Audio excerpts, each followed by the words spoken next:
Hello and welcome to Renaissance 2.0। इस video में हम क्लास 11th की पॉलिटिकल साइंस का chapter 2 rights in the Indian constitution continue करेंगे। अगर आपको पार्ट 1 देखना है तो उसका लिंक नीचे डिस्क्रिप्शन में मिल जाएगा। पिछले पार्ट में हमने राइट अगेंस्ट एक्सप्लॉयटेशन तक पढ़ा था, तो आज आगे कवर करते हैं। Right to freedom of religion. इसमें पहली चीज़ आती है अपने पसंद के रिलीजन को चुनना, उसे फॉलो करना और उसका प्रचार भी करना, उसे पॉपुलराइज भी करना। और कोई रिलीजन आपको फोर्स नहीं कर सकता रिलीजन के नाम पे टैक्सेस, डोनेशन या किसी भी ऐसे अमाउंट के लिए। ये जो भी काम होंगे सब अपनी मर्जी से होंगे। ठीक, अब आते हैं कल्चरल एंड एजुकेशनल राइट्स पे। अब ये राइट्स खास तौर से माइनॉरिटी को ध्यान में रख के बनाए गए हैं ताकि सब अपनी लैंग्वेज, अपना कल्चर संभाल के रख पाएं। इसके लिए उन्हें एजुकेशनल इंस्टीट्यूशंस बनाने का भी अधिकार है। और माइनॉरिटीज़ होती क्या है?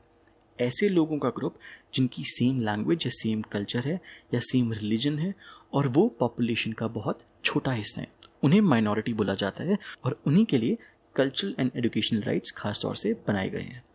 ठीक, अब आगे बढ़ते हैं। Right to constitutional remedies. इसे अंबेडकर जी ने heart and soul of Indian constitution भी बोला था, क्योंकि ये राइट लोगों को उनका राइट वायलेट होने पे कोर्ट जाने की सुविधा देता है। अब सुप्रीम कोर्ट और हाई कोर्ट के पास कुछ ऑर्डर्स इशू करने की पावर्स है, जिसे रिट्स बोलते हैं। अब इन 5 टाइप की रिट्स को देखते हैं। पहली है हिबियस कॉर्पस।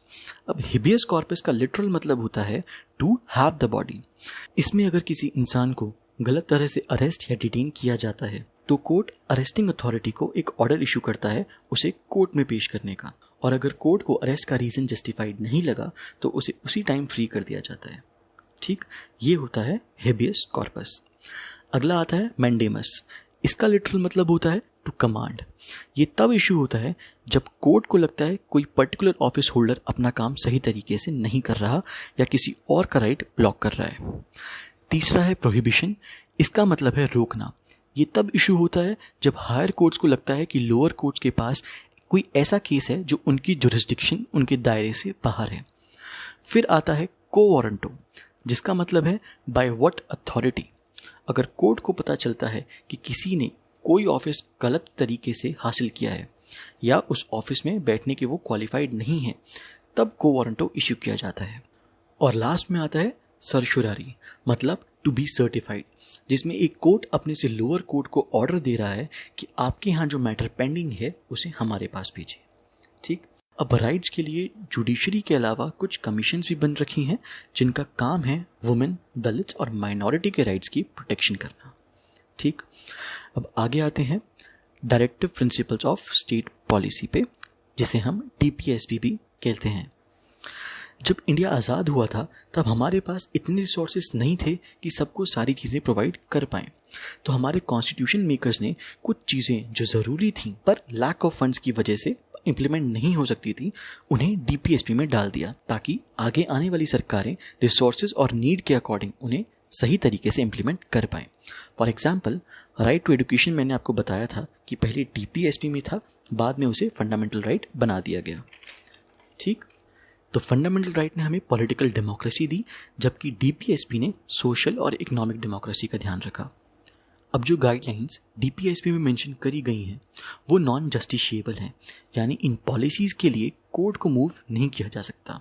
ये सरकार के ऊपर है कि उन पे कब काम करना है। अब DPSP में 3 चीज़ें हैं। पहला, ऐसे गोल्स जो हमें एज अ सोसाइटी अडॉप्ट करने चाहिए। दूसरा, कुछ ऐसे राइट्स जो हमारे पास होने चाहिए पर है नहीं।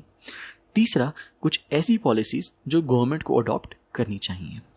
ठीक, अब ये कुछ चीज़ें डायरेक्टिव प्रिंसिपल्स के अंदर मेंशन हैं। आप चाहें तो वीडियो पॉज करके पढ़ सकते हैं और इसका स्क्रीनशॉट ले सकते हैं। वैसे ये आपकी बुक के अंदर भी मेंशन है। इसके अंदर बस यही है कि क्या क्या चीज़ें डायरेक्टिव प्रिंसिपल्स में हैं। ठीक, अब फंडामेंटल राइट्स और DPSP के बीच का कंपैरिजन देखते हैं।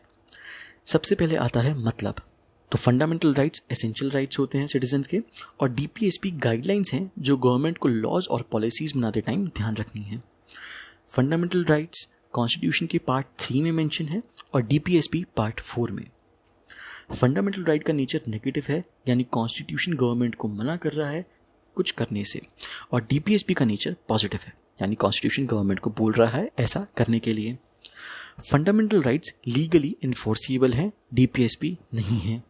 अगला point, fundamental rights political democracy को एस्टैब्लिश करते हैं और डीपीएसपी सोशल और इकोनॉमिक डेमोक्रेसी को एस्टैब्लिश करते हैं। Lastly, fundamental rights already implemented हैं, वो इम्प्लीमेंट हो रखे हैं, पर डीपीएसपी को इम्प्लीमेंट करने के लिए लॉज बनाने पड़ेंगे। ठीक, तो ये थे बेसिक दोनों के बीच के डिफरेंसेस। आगे बढ़ते हैं। अब कई बार क्या होता है कि डीपीएसपी को इम्प्लीमेंट करने के लिए फंडामेंटल राइट्स डिस्टर्ब हो जाते हैं।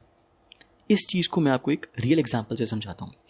अब आपको याद होगा कि पार्ट 1 में मैंने बताया था कि राइट टू प्रॉपर्टी पहले एक फंडामेंटल राइट था, पर उसे लीगल राइट बना दिया गया आर्टिकल 300A के तहत। जब इंडिया आज़ाद हुआ था तो उस टाइम इंडिया में ज़मींदारी सिस्टम होता था जो ब्रिटिशर्स ने ही शुरू किया था। अब ज़मींदारी सिस्टम में सारी ज़मीन कुछ ज़मींदारों के पास थी और वो किसानों से काम करवाते थे। अब जब इंडिया आज़ाद हुआ तो गवर्नमेंट ने ये ज़मींदारी सिस्टम को अबॉलिश करने की सोची, उसे हटाया। पर क्योंकि राइट टू प्रॉपर्टी एक फंडामेंटल राइट था तो ज़मींदारों ने अपनी आवाज़ उठाई, क्योंकि भाई उनका राइट टू प्रॉपर्टी वायलेट हो रहा था। बहुत सालों तक ये केस चला और फाइनली 1973 में केशवानंदा भारती केस आया। ये केस इंडियन पॉलिटिक्स में एक बहुत इंपॉर्टेंट केस माना जाता है। तो केशवानंद भारती केस में सुप्रीम कोर्ट ने बेसिक स्ट्रक्चर को इंट्रोड्यूस किया कि जिसमें ये बताया कि कॉन्स्टिट्यूशन के कुछ बेसिक फीचर्स हैं, जैसे right to life, equality, speech etcetera, जो पार्लियामेंट चेंज नहीं कर सकता, बट उसे छोड़ के बाकी सभी चीज़ें चेंज हो सकती हैं।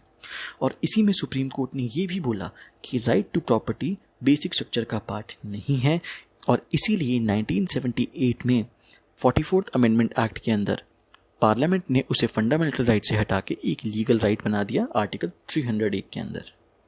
ठीक, आगे बढ़ते हैं। अब इस चैप्टर का लास्ट टॉपिक है फंडामेंटल ड्यूटीज़। अब जिस तरह कॉन्स्टिट्यूशन हर सिटीज़न को कुछ फंडामेंटल राइट्स देता है, उसी तरह हर सिटीज़न की कुछ फंडामेंटल ड्यूटीज़ भी हैं। 1976 में 42nd कॉन्स्टिट्यूशनल अमेंडमेंट एक्ट पास हुआ और कॉन्स्टिट्यूशन में कुछ फंडामेंटल ड्यूटीज़ ऐड करी गई। पहले 10 थी, अब 11 हैं।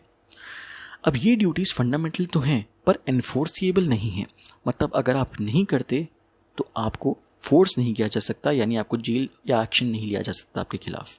ठीक, और फंडामेंटल ड्यूटीज़ कैसी हैं? जैसे हमें अपने एनवायरनमेंट को साफ रखना चाहिए, कॉन्स्टिट्यूशन और नेशनल एंथम का सम्मान करना चाहिए, रिस्पेक्ट करनी चाहिए, ऐसी चीज़ें ही हैं। ठीक, अब ये हैं कुछ इंपॉर्टेंट क्वेश्चंस, इन्हें लिखें और इन सब के आंसर्स आपको इन्हीं नोट्स में मिल जाएंगे। अगर किसी क्वेश्चन में या किसी टॉपिक में कोई प्रॉब्लम या डाउट आए तो feel free to ask us in the comment section. ठीक, so that's all for today. Hit that like button and subscribe to our channel. Keep studying and thanks for watching. Bye bye.